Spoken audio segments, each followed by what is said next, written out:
오늘 생명의 삶 본문 말씀은 창세기 39장 1절에서 10절 말씀입니다. 요셉이 이끌려 애굽에 내려가매 바로의 신하 친위대장 애굽 사람 보디발이 그를 그리로 데려간 이스마엘 사람의 손에서 요셉을 사니라. 여호와께서 요셉과 함께 하심으로 그가 형통한 자가 되어 그의 주인 애굽 사람의 집에 있으니 그의 주인이 여호와께서 그와 함께 하심을 보며 또 여호와께서 그의 범사에 형통하게 하심을 보았더라.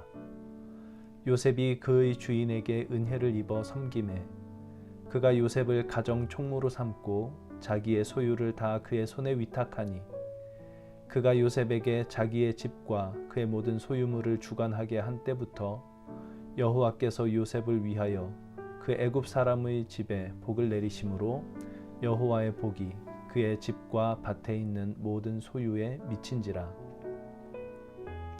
주인이 그의 소유를 다 요셉의 손에 위탁하고 자기가 먹는 음식 외에는 간섭하지 아니하였더라. 요셉은 용모가 빼어나고 아름다웠더라.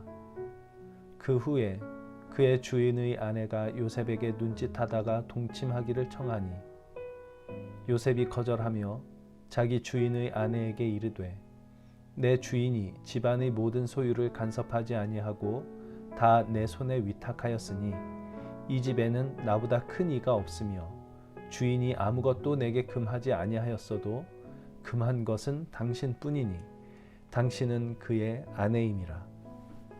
그런즉 내가 어찌 이 큰 악을 행하여 하나님께 죄를 지으리이까. 여인이 날마다 요셉에게 청하였으나 요셉이 듣지 아니하여 동침하지 아니할 뿐더러 함께 있지도 아니하니라. 성경은 요셉에 대해 형통한 사람이라고 몇 차례 묘사합니다. 오늘 본문 2절에서도 여호와께서 요셉과 함께 하심으로 그가 형통한 자가 되었다라고 하고 3절에서도 요셉을 종으로 샀던 보디발이 여호와께서 그의 범사에 형통하게 하심을 보았다라고 기록하고 있습니다. 그런데 생각해보면 요셉이 정말 형통했던 게 맞나 싶은 생각이 들기도 합니다. 국어사전은 형통하다는 것을 모든 일이 뜻과 같이 잘 되어 가다라고 정의하고 있는데 요셉의 삶은 전혀 뜻과 같이 잘 되어 가는 삶이 아니었기 때문입니다. 요셉은 형들에 의해 미디안 상인들에게 팔렸다가 애굽 왕의 친위대장 보디발에게 다시 팔려왔습니다.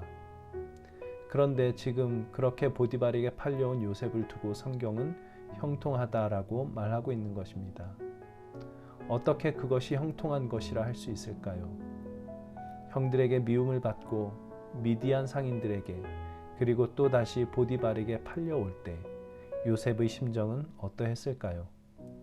게다가 오늘 본문에서 요셉은 보디발의 아내의 유혹을 뿌리치는데 오히려 무고를 당하여 억울한 옥살이를 하게 되기도 합니다. 이 모든 일들은 결코 요셉 자신이 뜻했던 일들이 아니었습니다. 그는 원치 않는 일들을 겪으며 전혀 그의 뜻대로 되지 않는 삶을 살았습니다.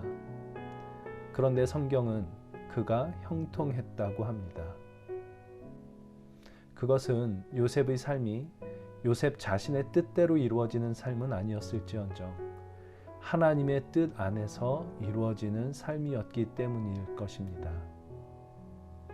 그것이 성경이 의미하는 형통함입니다.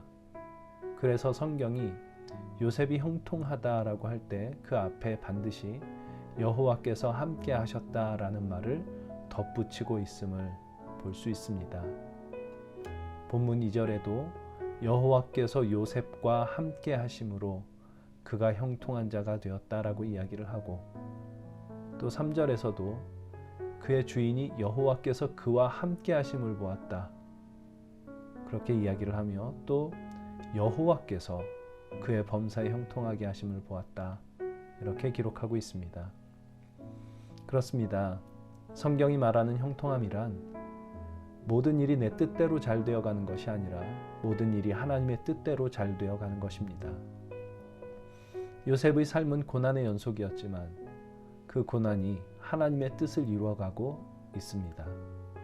하나님의 뜻이란 결국 요셉을 애굽의 총리로 만드는 것이었는데, 그러나 그것은 하나님의 백성이 고난을 잘 통과해 가기만 하면 하나님께서 높이 들어 올리신다라는 뜻은 아닙니다.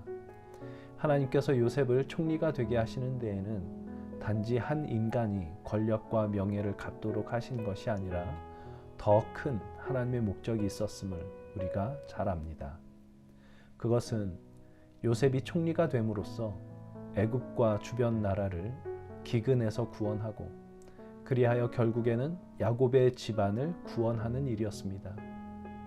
그리고 요셉은 상상도 못했겠지만 그 일로 인하여 결국 모든 인류를, 우리를 죄와 사망에서 구원하실 구원자 예수 그리스도께서 오실 길이 막히지 않았고, 그리하여 하나님께서 요셉의 증조 할아버지였던 아브라함에게 주셨던 그 약속, 천하 만민이 내 씨로 말미암아 복을 받을 것이다 말씀하셨던 하나님의 그 약속이 이루어지게 됩니다.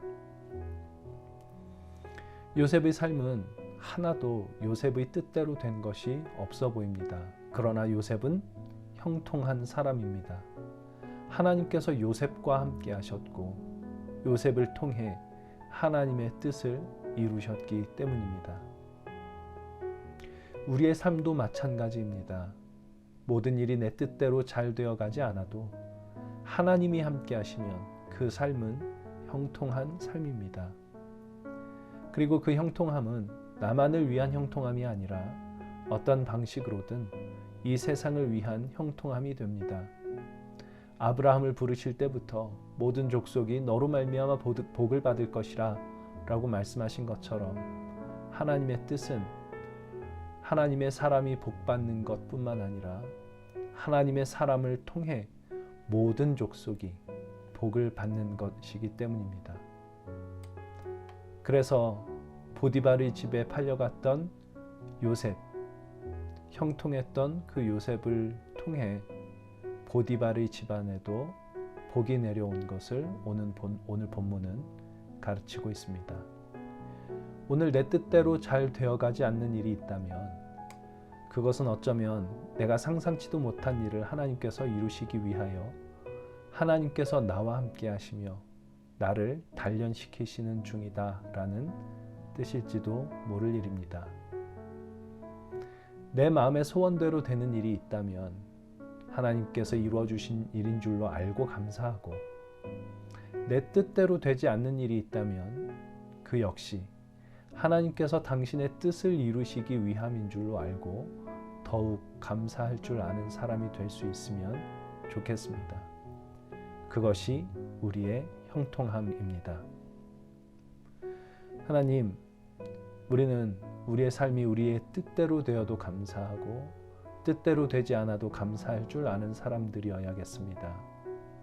어느 순간에도 하나님께서 함께 하시지 않는 순간이 없고 하나님께서 당신의 선하신 뜻을 이루어 가시기를 멈추지 않으시기 때문입니다.